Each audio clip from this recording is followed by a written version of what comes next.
Il existe de nombreux détails du texte biblique plutôt surprenants au vu de l'époque et du contexte de leur rédaction. C'est le cas, parmi beaucoup d'autres, de 3 ordonnances précises prescrites par Moïse.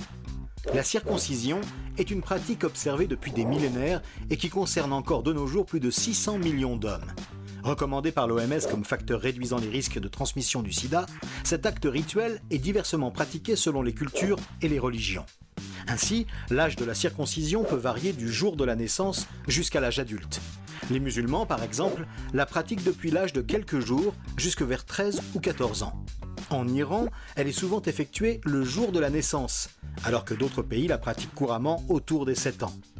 Pour les Israélites, cependant, le précepte de la circoncision est lié à un âge très précis, le 8e jour de la vie. L'ordonnance laissée à Abraham et rapportée par Moïse est précise. À l'âge de 8 jours, tout mâle parmi vous sera circoncis. On sait aujourd'hui que le nouveau-né a tendance à beaucoup saigner entre le 2e et le 5e jour, et parfois jusqu'au 7e jour, en raison d'un déficit de vitamine K, substance nécessaire à la coagulation. Ce syndrome hémorragique interdit donc toute incision jusqu'au 7e jour.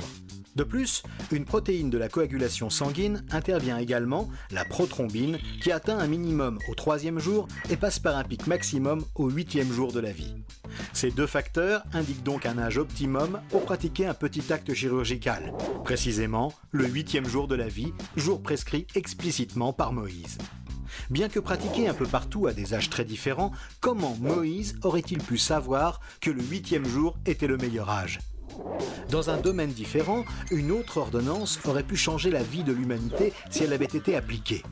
Pendant la quasi-totalité de l'histoire humaine, l'existence des microbes et la réalité biologique de la contagion ont été des facteurs totalement inconnus, ce qui a laissé libre cours à de terribles épidémies et provoqué des hécatombes. Il apparaît par exemple que des millions de femmes sont mortes en couche par méconnaissance des règles élémentaires d'hygiène. C'est ainsi qu'il a fallu attendre le 19e siècle pour qu'un médecin autrichien, Ignaz Semmelweis, découvre que le fait de se laver les mains après avoir pratiqué l'autopsie d'un cadavre réduisait drastiquement la mortalité des femmes qui l'accouchaient.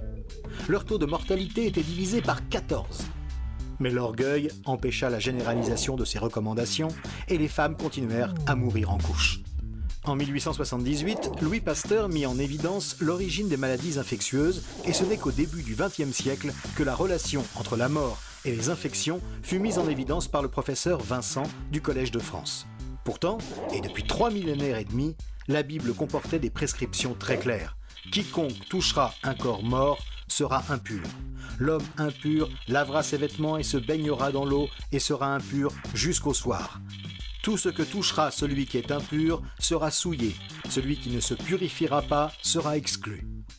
Dans la même lignée, un autre texte frappant décrit le processus à suivre lorsqu'un cas de lèpre était détecté.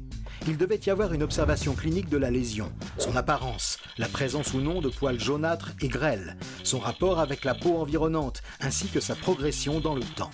Selon le diagnostic, l'homme était déclaré impur et séparé de la communauté.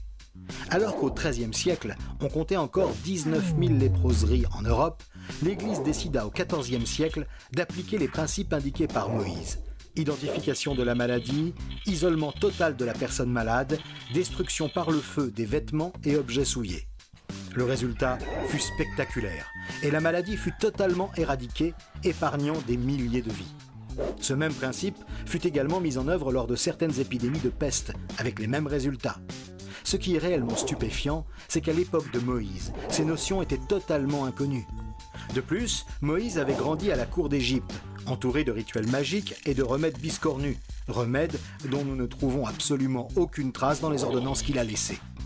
À son époque, la pharmacopée égyptienne était constituée de plantes et de substances magiques telles que fientes de gazelle, excréments de crocodile, urine de jeunes garçons et application de fumier d'âne sur les plaies.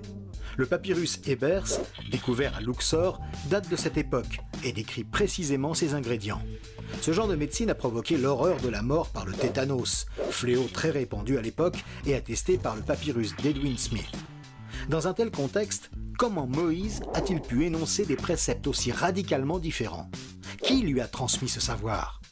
En En effet, Moïse n'a pas édicté une autre collection de rituels inutiles, voire dangereux, comme ceux qui se pratiquaient autour de lui, mais un ensemble de recommandations préventives réellement efficaces et validées par la médecine actuelle. La seule explication valable réside dans le fait que Moïse ne les a pas inventés, mais qu'il les a effectivement reçus par révélation divine.